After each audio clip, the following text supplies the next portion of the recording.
আমরা আজকে যেটা দেখাবো সেটা হচ্ছে সিরিজ এবং প্যারালাল কানেকশান ব্যাটারির সঙ্গে কিভাবে করবে। বাল্বের দুটো বাল্ব নিয়ে আমরা সিরিজ প্যারালাল এটা দেখব।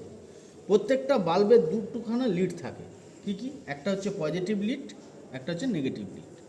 সেরকমভাবে যদি আমরা পজিটিভ লিড এবং নেগেটিভ লিড যে আছে, যদি পজিটিভের সঙ্গে নেগেটিভ আমরা এইভাবে জুড়ে দিলাম, জুড়ে দিয়ে যে দুটো লিড বাইরে বেরিয়ে থাকবে সে দুটো লিডকে যদি আমরা ব্যাটারির সঙ্গে কানেকশান করি, সেটা হলো আমাদের সিরিজ কানেকশান।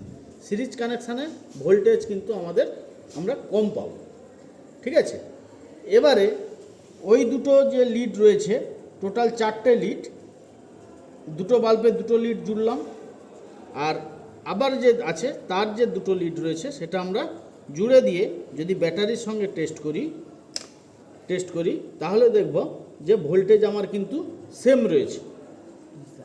তাহলে সিরিজের ক্ষেত্রে আমাদের ব্যাটারি বাল্বের যে গ্লো ভোল্টেজটা সেটা কম পাবো, প্যারালালের ক্ষেত্রে বাল্বের ভোল্টেজ সেম পাবো।